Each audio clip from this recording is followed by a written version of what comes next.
Anong mensahe ang kailangang marinig ng mga Taurus sa period na to?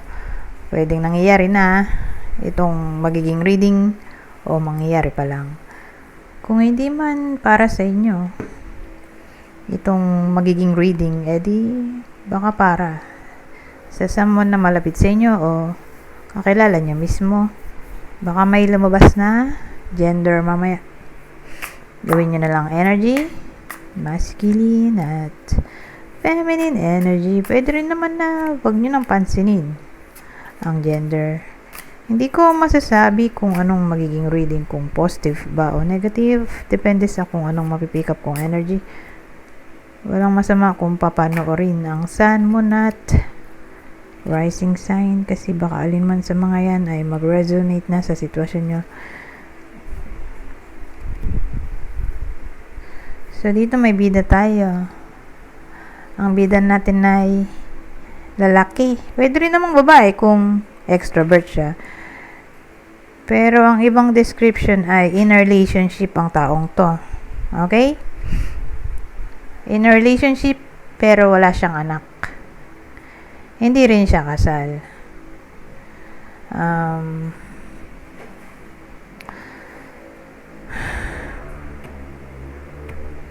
Since dalawa yung gender natin, kasi, diba sabi ko, lalaki yung bida, pwede rin sa babae kung extrovert. Since dalawa, magkakalituan tayo. Kaya kailangan kong mamili sa isa lang. At pipiliin ko ay lalaki. Pero again, ulitin ko, pwede rin to sa babae kung extrovert. Yun nga lang, kapag dinidescribe ko na siya, lalaki na. Okay? Kasi, ang hirap, babanggitin ko pa yung lalaki, tapos extrovert na babae. Diba? Para sa magkakalituhan. Kaya, kailangan kong mamili. Lalaki na lang. Okay? Para isang subject lang. Pero ulitin ko, pwede rin to sa babae kung extrovert. But anyways, ano meron dito? Ba't may Ace of Cups tayo? Na-partner ng Three of Swords at Judgment. Anyari naman.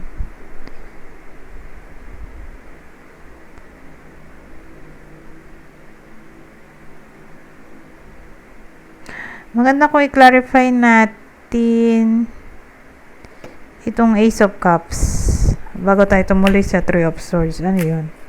Ace of Cups, Ten of Pentacles, Six of Swords. Ano? Ace of Cups,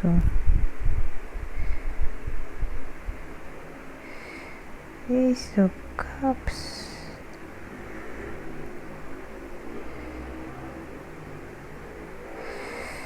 So, Ace of Cups, na-partneran, kinlarify, ng Ten of Pentacles, Six of Swords, Two of Wands. Ano meron dito? Ace of Cups, diba?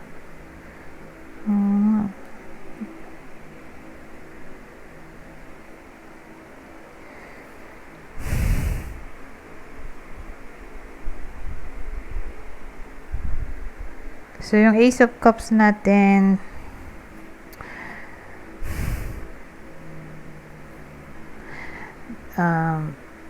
tatama to sa relationship o intimacy, pwede rin harmony.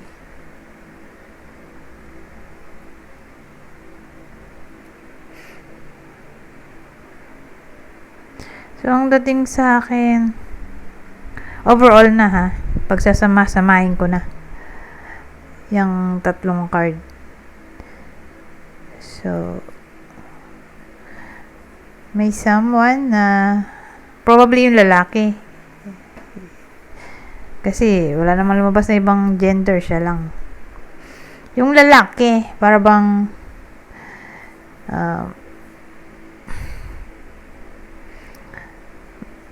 uh, nagpaplano siya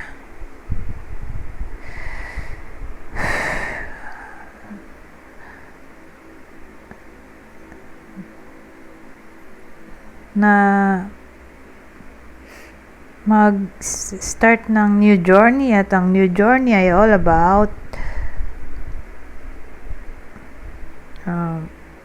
secured connection. So papasok na dito yung marriage o magkaanak.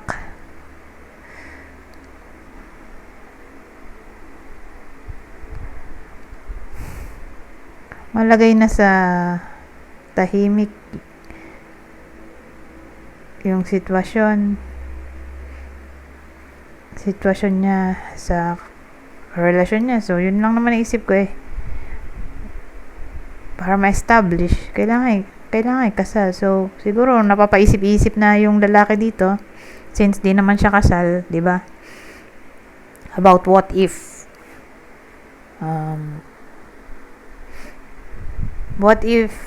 ikasal na sila or mag-level up na yung connection at mag-anak na sila.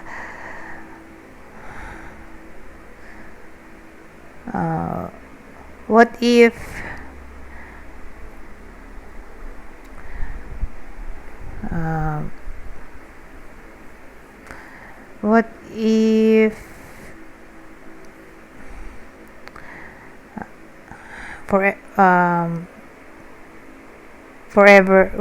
forever na ba tong connection na to? Or what if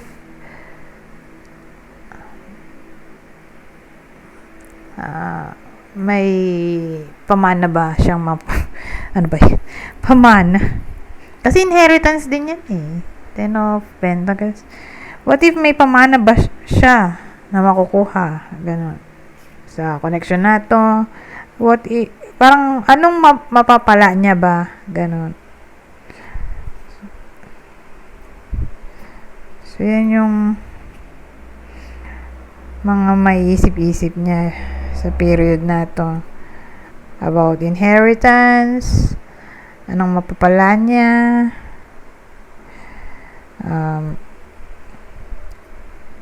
Pwede rin tungkol sa family business. Or pag-acquire ng wealth or pag-acquire ng stable income.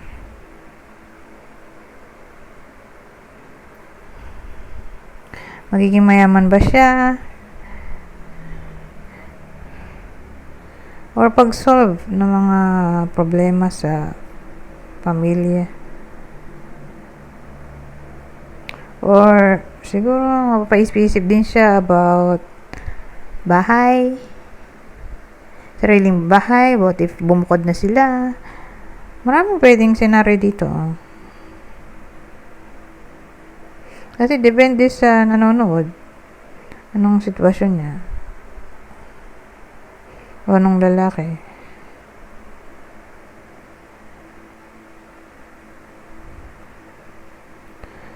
So, ganun Marami siyang may isip, at kung ano man maisip niya ay magpaplano na siya or mag-make a decision. Kasi ito, starting a new journey, a new life, pag-move on, or transition, transformation. So, ito, family kasi ito Kaya nga sabi ko, baka karoon na ng sariling bahay, bumukod na, magkaanak, papaisip siya kung paano mag-acquire ng mas maraming pera,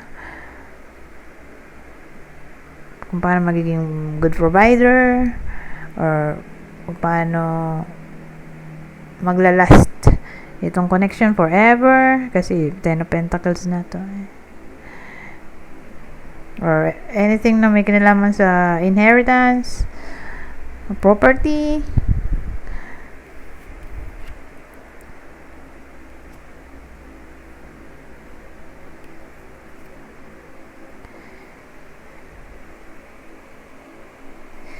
So, tatama to sa romance. Kasi intimacy na to eh. Kaya doon tayo tumungo sa love reading. Kaya lang, ano tong Three of Swords? Bakit napunta to? Meron dito. Bakit parang sad?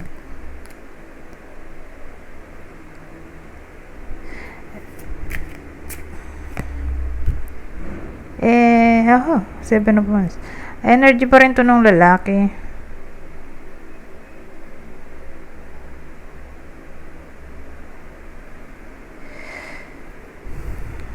Siya rin yung masasad. Bakit kaya? 9 of Wands, 7 of Wands. Kasi may struggle tayo dito. The 7 of Wands.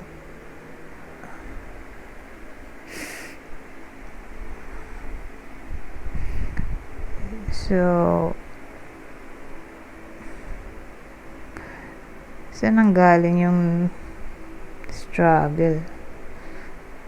So, probably dito sa Knight of Pentacles.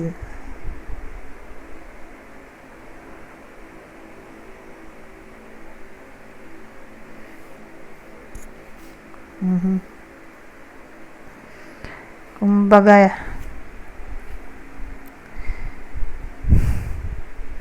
may mga plano siya kanina, di ba? Sinabi ko kanina, or decision, all about practicality, or responsibility.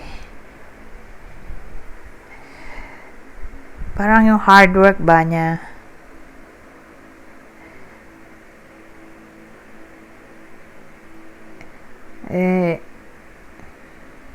Kakaroon ng problem at nandito nga itong 7 of Pentacles. 7 of Pentacles. 7 of Wands na may kinalaman sa possible struggle. Siguro may mga decision siya na papalpak or plano na hindi matutuloy or hard work na hindi magbubunga. Alam mo yan, walang provision ng hard work. Kaya masasad.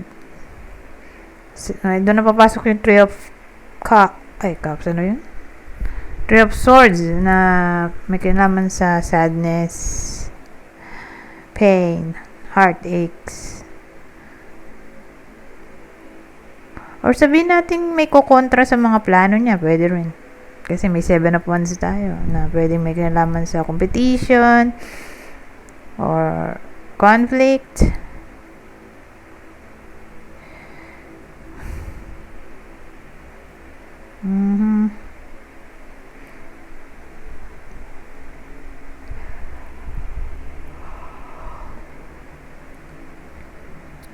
So, ganun eh.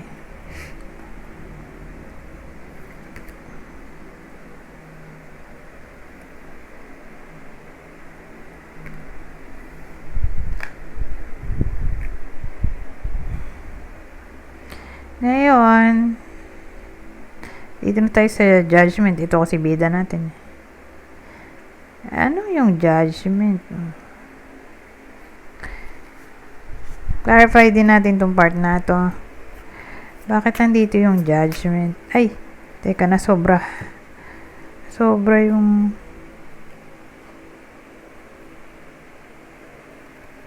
kuha ko. Ano nga ba yung naandito? Nakalimutan ko na.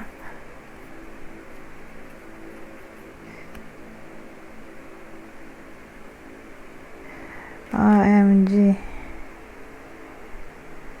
Ito yata, Top Wands. Ay, Ace of Cups pala yan, no? Alam ko, Ace of Cups yan, eh.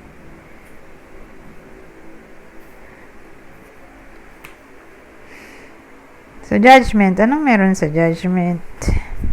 Kasi pwede itong wake-up call, discernment, calling, transformation. Maraming pwedeng meaning. So, clarify natin. Four of Swords.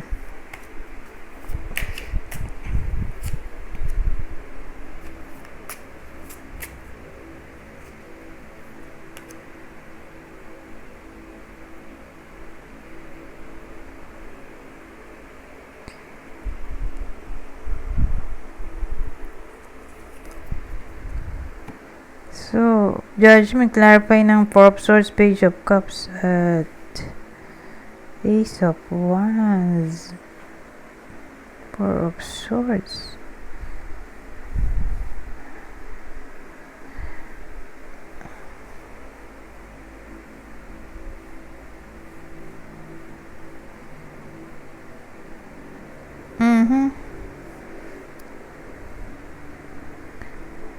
So, yung ito pala, judgment.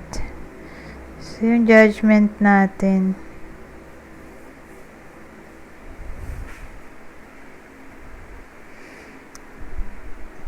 mukha siyang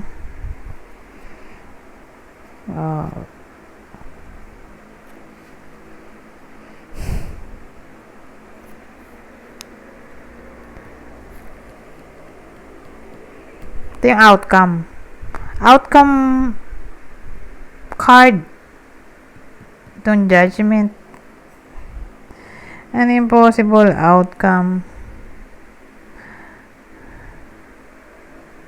bukod sa ito yung position ng outcome, ito rin yung card ng outcome, judgment.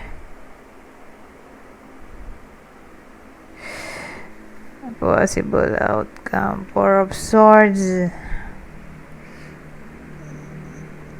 May nagko-contemplate. Bakit may Four of Swords tayo dito?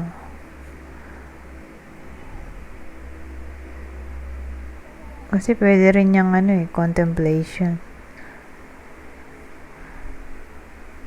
Pero ibang case, transformation.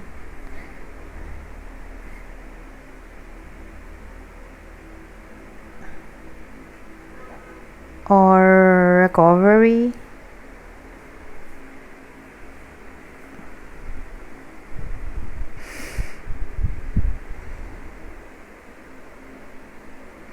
Since maganda naman yung dalawang card na to, so sabihin na lang nating recovery to. Recovery.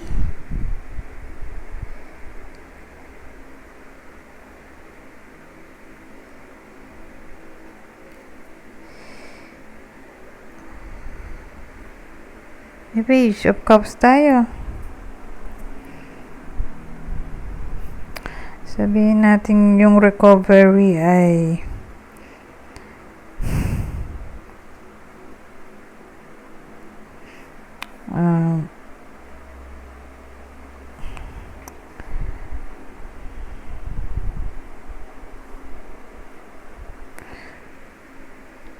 tungkol sa connection.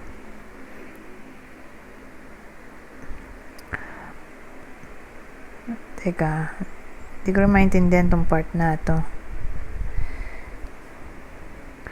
Recovery.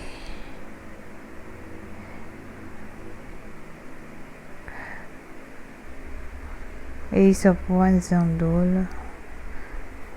Recovery in a way na masi-surprise yung iba sa inyo.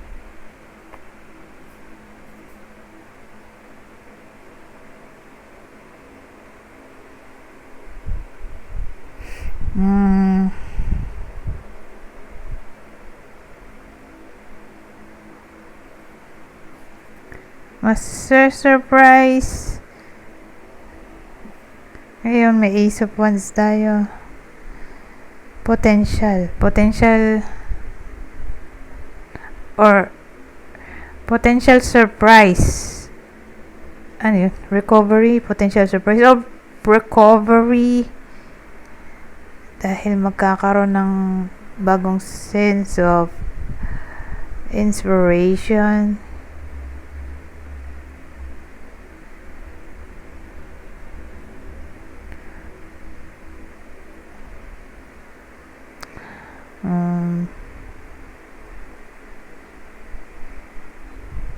or ewan ko, for some reason babalik ang excitement sa buhay ng iba sa inyo, or recovery tungkol sa pagkalugi. Halimbawa lang, may naman problema sa pera, lalo na kung may business.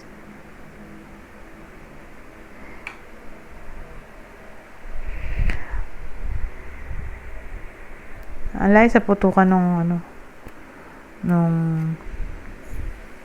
last card, parang hindi sila magkakonektado.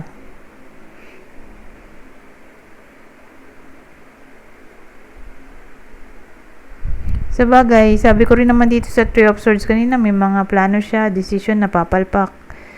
So siguro since pumalpak nga o papalpak pa lang, dun papasok yung Four of Swords na magkakaroon ng recovery, masusurprise siya.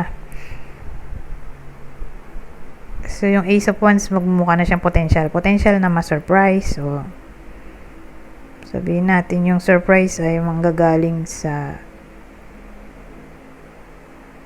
business or new idea kung paano masosolve ang problema na kakaharapin ng iba sa inyo. Kasi kung hindi outcome yung meaning ng judgment,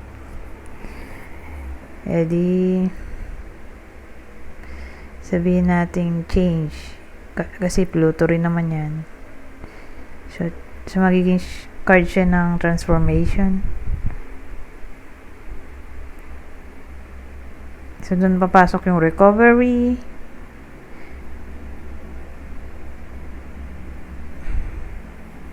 A good change.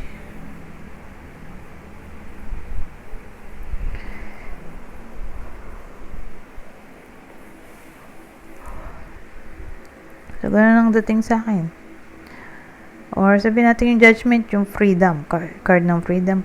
So, overall, dyan sa apat na card, judgment, Four of Swords, Page of Cups, Ace of Wands, may potential na makaalis sa problema. Kasi, may nga tayo Three of Swords na pwedeng sitwasyon na ikasad ng iba sa inyo. Na para bang makaka-move on din agad yung bida sa kwento. Kasi masa-surprise siya.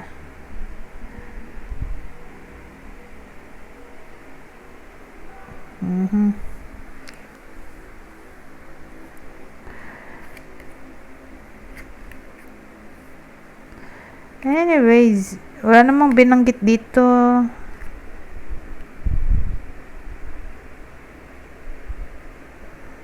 tungkol sa love. Kaya lang, dito pala yung Ace of Cups.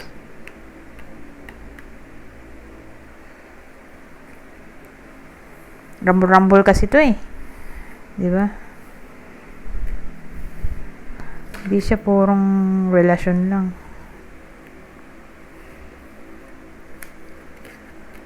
Pero since na-topic din naman natin yung relasyon, dahil nasa reading natin yung Ace of Cups, pero hindi nag-focus yung kwento sa pinaka relationship, no? Parang nag-focus siya dun sa parang problemahin ng iba sa inyo. Kakaharaping problema sa period na to. Pero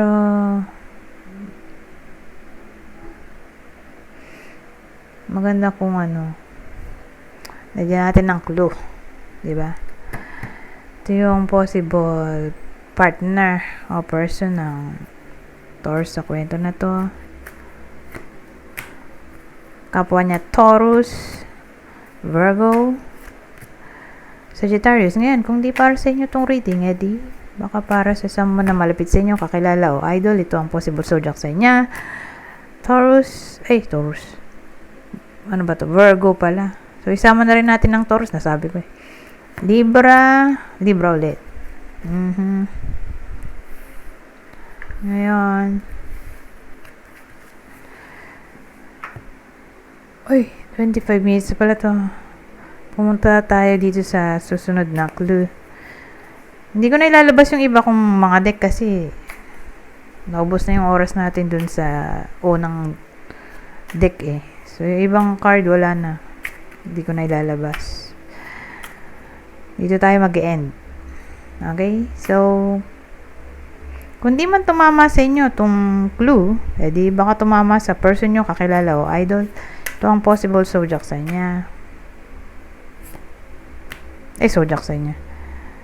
Ito ang possible description ng person o partner.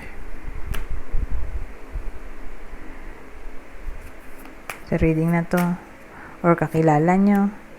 Kumbaga rumble na. Kunin nyo lang yung clue na sa tingin nyo fit sa sitwasyon nyo. Dark skin. May someone na eto may team. Ito red head. So, ang tinutukoy dyan ay buhok. So, malamang-lamang may kulay yung buhok. Hindi itim. Yung isa or who knows, baka pareho sila. May kulay ng buhok. Yung magkarelasyon. Basta may someone na nagpapakulay ng buhok. Particular yung red. Red ang hair. So, kulay na hinaluan ng red. So, pwede din yung orange na buhok, copper, auburn. Marami kasing kulay eh. Auburn, copper,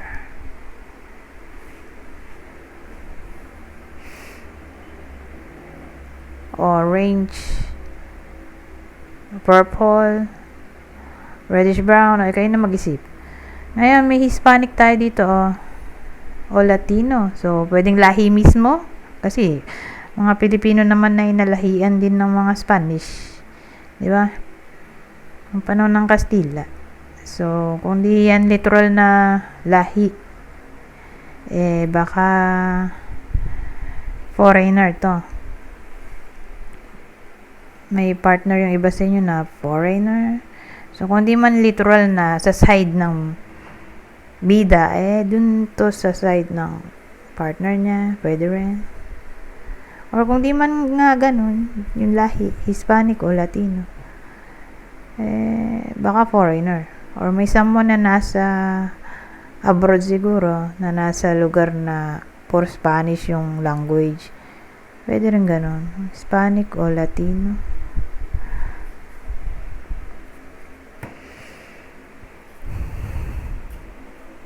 Long distance relationship, pwede rin. Uy. Naging 5. Hayaan mo na. So, may someone na baby face. At ang huli, gray hair. So, kung dito pinakulayan ng buhok kasi, may mga tao din naman na kahit bata pa trip nila yung white gray hair. So, kung dito literal na ganyan na ang buhok at matanda na, baka nagpakulay. Tingnan nyo tong babae, hindi naman siya matanda pero ganito buhok niya. Kasi nga trip niya. So, case basis. So, may someone na baka matanda na, puti na buhok, gray na buhok, or nagpakulay. So, again, may red tayo, red head, eto, white gray hair. So, again, kunin nyo lang yung clue na sa tingin nyo fit sa sitwasyon nyo o sa kakilala nyo. Dito na ako mag-end. Anyways, hanggang dito na lang. Goodbye. For now.